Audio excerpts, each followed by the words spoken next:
The first thing I remember is the sound of beeping monitors.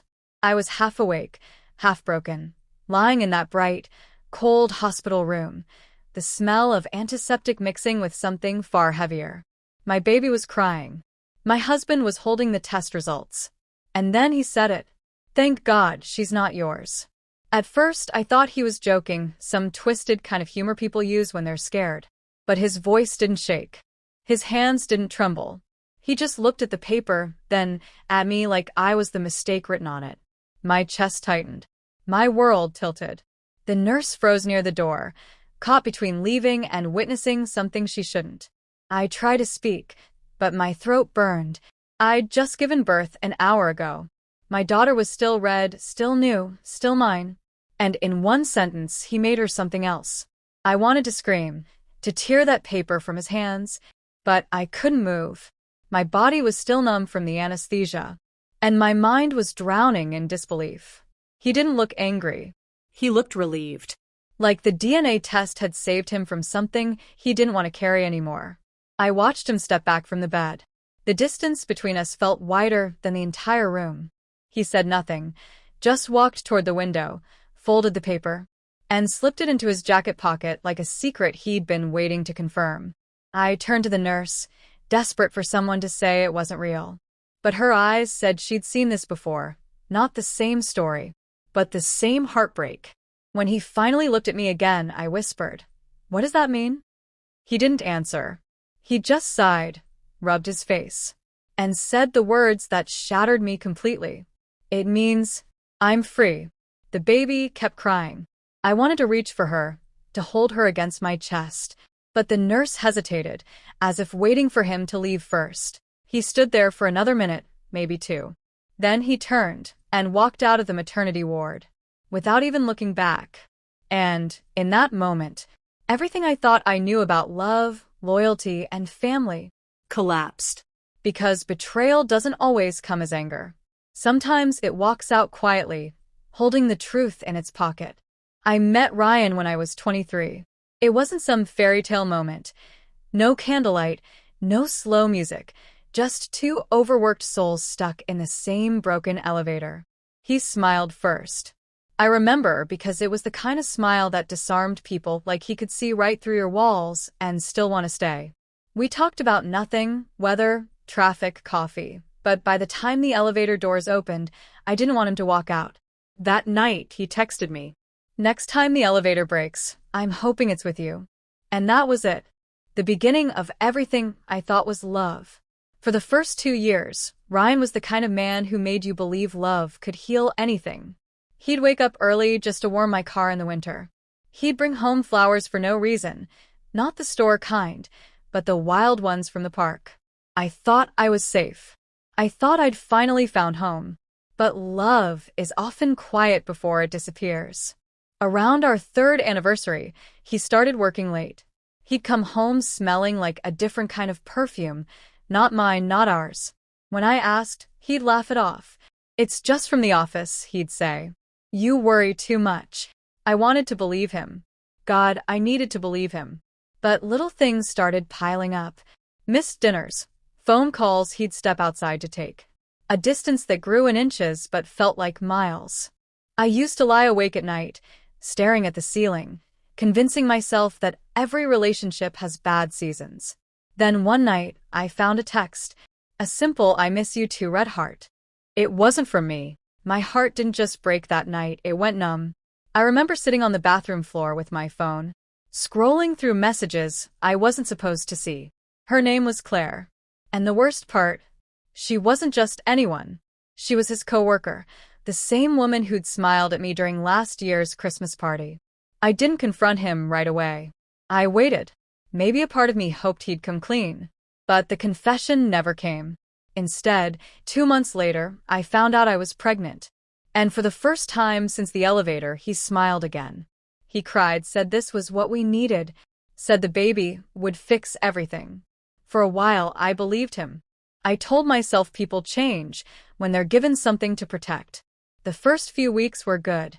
Breakfasts together, holding hands at appointments, talking about names and nursery colors. But then came the nights. The long, Empty nights where he'd leave again. When I asked where he was, he'd say he needed space. "You're emotional," he said once. "I just need time to think." And like a fool, I gave him that time. Looking back now, I realize he wasn't taking time to think. He was taking time to decide. About me. About her. About us. And somewhere in between those choices, I lost the man I fell in love with in that broken elevator. I lost him long before the hospital. I just didn't know it yet. It was a Tuesday night when the walls finally cracked. I was 7 months pregnant, swollen feet, sleepless eyes, and a kind of loneliness that no lullaby could fix. Ryan came home late again.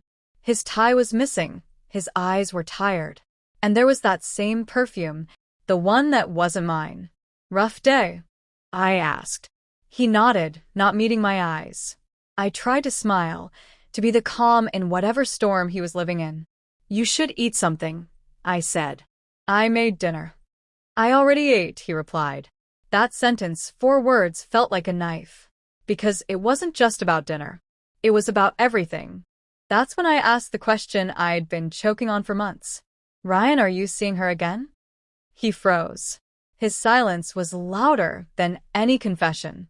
I remember the way he looked at me. Not with guilt, not with love, but with the kind of exhaustion that said he was done pretending. "You don't want the truth," he said finally. I do. Then yes. My body went cold. I thought I'd cry, but nothing came out. "How long?" I asked. "Does it matter?" he said. It did. It mattered more than anything. He sat down across from me, elbows on his knees, face in his hands. "Claire's pregnant too," he whispered. The room spun. I remember the sound of the clock ticking 1, 2, 3, like it was counting down the end of something sacred. I felt the baby kick inside me, like she was reminding me I wasn't alone, even if I felt like I was. I wanted to scream, to throw something, to make him feel even a fraction of what was tearing through me. But instead, I just sat there, still, hollow, and calm in a way that scared even me. "What are you going to do?" I asked. He looked up, his eyes glassy. "I don't know," he said. "I need to know if she's mine." That's when I realized he wasn't talking about me anymore. He was talking about her. Over the next few weeks, our house turned into a stranger's place. We slept in separate rooms. We spoke only when we had to. Every conversation was a negotiation of silence. And when the due date got closer, he started avoiding every appointment. Always some excuse, always some reason. One night, I woke up to find him standing in the hallway, staring at the ultrasound photo on the wall. "She has your eyes," I said quietly. "If she's mine," he replied. That was the first time he said it out loud. The first time he let the doubt escape his mouth. After that, everything changed. The laughter was gone. The warmth was gone. The man I loved was gone. He started sleeping on the couch, leaving early, coming home late. I stopped asking where he went. I stopped hoping he'd come back the same. And when labor came, when I screamed his name between contractions, he wasn't there. I delivered alone. Hours later, when he finally arrived, he didn't kiss me, didn't hold the baby. He just asked one question. "Can we do a DNA test?" I wanted to slap him. I wanted to tell him that love shouldn't need proof. But I was too tired, too broken, too numb. I just nodded. And, in that moment, I didn't know that agreeing to that test would be the beginning of the end. The next few days after the hospital felt like someone else's life. I could hear people walking in the hallway, hear the nurse's shoes squeak, but it all sounded distant, like I was underwater. Ryan didn't come back that night. The doctors said he went to get some air. But deep down, I knew he wasn't coming back for me. The DNA test results arrived 2 days later. He didn't even have the decency to tell me first. The nurse came in, holding the envelope like it was some sacred thing she didn't want to open. "Your husband already saw it," she said quietly. And that's when I realized, the moment he'd read those words, he'd made a choice. Not to believe me. Not to stay. But to run. The hospital discharged me that same evening. My mother picked me up. She didn't ask questions, maybe because she could see the answers all over my face. When I got home, his things were gone. The closet, empty. The photos, missing. Like he'd never lived there. The baby's crib sat in the corner of our bedroom, untouched. I remember standing there, holding my daughter for the first time alone, whispering to her, "It's okay. You're mine, no matter what they say." But it wasn't okay. The phone calls started a week later. Not from him, from his lawyer. They wanted custody tests, visitation restrictions, more proof. Proof that I wasn't lying. Proof that I hadn't done what he thought I'd done. Every paper I signed felt like a wound reopening. Every test, every letter, was another reminder that the man I loved Didn't believe me. He visited once, 2 months later. He stood in the doorway like a stranger, looking at the baby, and then at me. "She's beautiful," he said. She's yours, I replied. He nodded, but I could tell he didn't believe it. He asked about the results again. I told him I'd already sent another test to his lawyer.